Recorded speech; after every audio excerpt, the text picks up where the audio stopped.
Book of Numbers, chapter 21, from the New King James Version. Canaanites defeated at Hormah.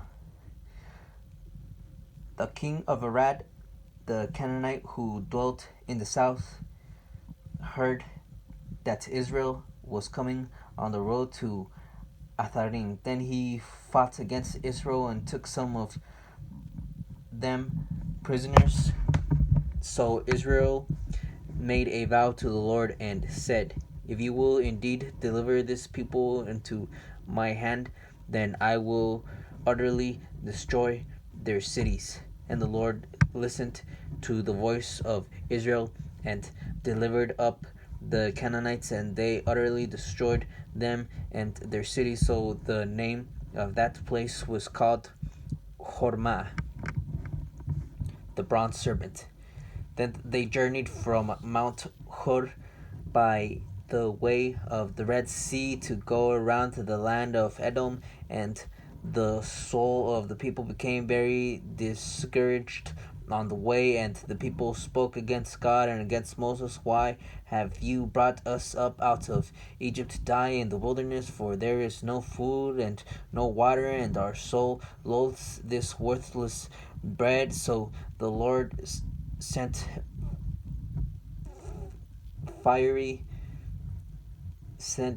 fury serpents among the people, and they bit the people, and many of the people of Israel died. Therefore the people came to Moses and said, "We have sinned, for we have spoken against the Lord and against you. Pray to the Lord that he take away the serpents from us." So Moses prayed for the people. Then the Lord said to Moses, "Make a fiery serpent and set it on a pole, and it shall be that everyone who is bitten when he looks at it shall live."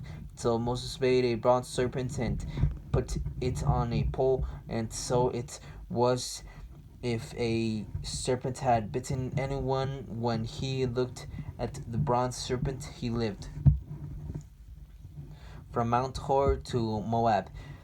Now the children of Israel moved on and camped in Oboth, and they journeyed from Oboth and camped at Ihe Avarim, and in the wilderness which is east of Moab towards the sunrise. From there they moved and camped in the valley of Seret. From there they moved and camped on the other side of the Arnon, which is in the wilderness that extends from the border of the Amorites.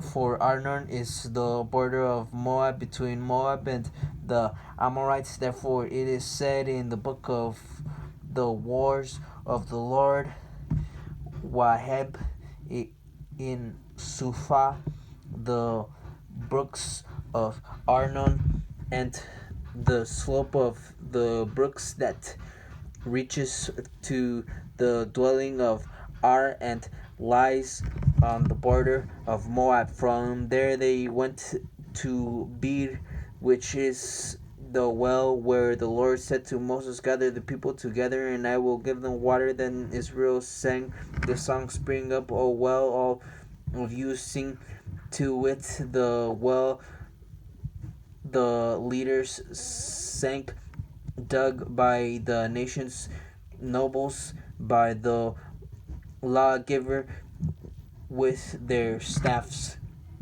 And from the wilderness they went to Matana, from Matana to Nathaniel, from Nathaniel to Bamoth, and from Bamoth in the valley that is in the country of Moab to the top of Pisgah, which looks down on the wasteland. King Sihon defeated.